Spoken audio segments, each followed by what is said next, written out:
নমস্কার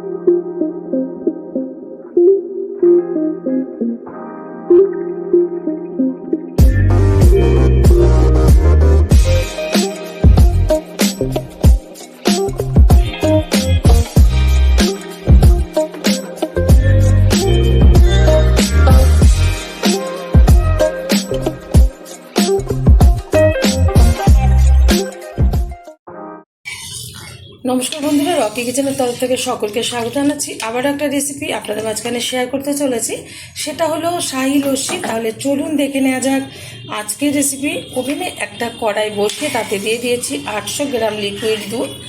দুধটা হালকা গরম হয়ে গেছে। দুধের মধ্যে এখন দিয়ে দেবো কিছুটা পরিমাণে আমুলের গুঁড়ো দুধ। সামনেই যেহেতু হোলি স্পেশালি কিন্তু এটা আপনারা বাড়িতে করে নিতে পারেন। আমি এটা স্পেশালভাবে করে দেখাচ্ছি, আশা করি আপনাদের ভালো লাগবে। প্রথম থেকে শেষ পর্যন্ত ভিডিওটা অবশ্যই দেখবেন আর বাড়িতে ঠিক এরকমভাবেই বানাবেন। এখন দিয়ে দেবো দুটো থেতো করে রাখা এলাচ, দিয়ে দিচ্ছে কিছুটা পরিমাণে চিনি। মিষ্টিটা যার যার পছন্দ অনুযায়ী ব্যবহার করবেন, কম বেশি খেয়ে থাকে।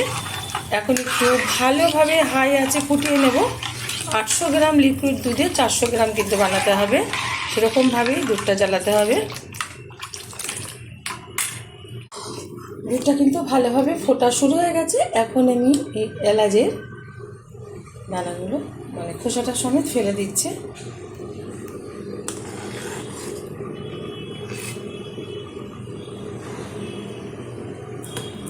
ভালোভাবে আবার ফুটিয়ে নেব।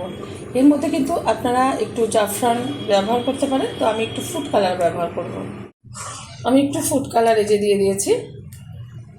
আর এটা কিন্তু এই যে অনেকটাই ঘন হয়ে গেছে। এখন আমি নামিয়ে ঠান্ডা করে নেব। মিক্সিং জার নিয়েছি, এর মধ্যে ঠান্ডা যে লিকুইড দুধটা আমি ঘন করে জ্বালিয়ে নিয়েছিলাম সেটা ঢেলে দিচ্ছি।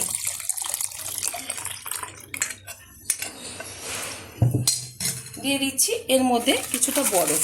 এটা কিন্তু ঠান্ডা ঠান্ডা খেতেই ভালো লাগে, আর লস্যি কিন্তু ঠান্ডাই খেয়ে থাকে।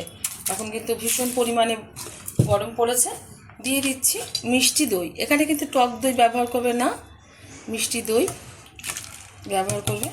দিয়ে দিলাম বড় 1 চামচের একটু বেশি দই। এবার ব্লেন্ডার মিক্সিতে ব্লেন্ড করে নেব। মিক্সিতে ব্লেন্ড করে নিয়েছি। লস্যিটা কত সুন্দর হচ্ছে দেখতেই পাচ্ছেন। যেহেতু শাহী লস্যি সেই কারণে একটু ফুড কালার ব্যবহার করার জন্য আরও সুন্দর হচ্ছে দেখতে। ঢেলে দিচ্ছি কাঁচের গ্লাসে। আমার এই রেসিপি যদি আপনাদের ভালো লেগে থাকে, আপনারা অবশ্যই আমার চ্যানেলটিকে সাবস্ক্রাইব করবেন, লাইক করবেন, শেয়ার করবেন। সামনে হোলি, রমজান মাস, ঈদ, যে কোনো অনুষ্ঠানে আপনারা এরকমভাবে একবার লস্যি বানিয়ে খেয়ে দেবেন। আশা করি আপনাদের প্রত্যেকের ভীষণ ভালো লাগবে। দিয়ে দিচ্ছি এর মধ্যে আলমন্ড আর কাজু বাদাম, এতে আরও ভালো লাগবে খেতে। দেখা হবে পরের ভিডিওতে নতুন কোনো রেসিপি নিয়ে। ধন্যবাদ।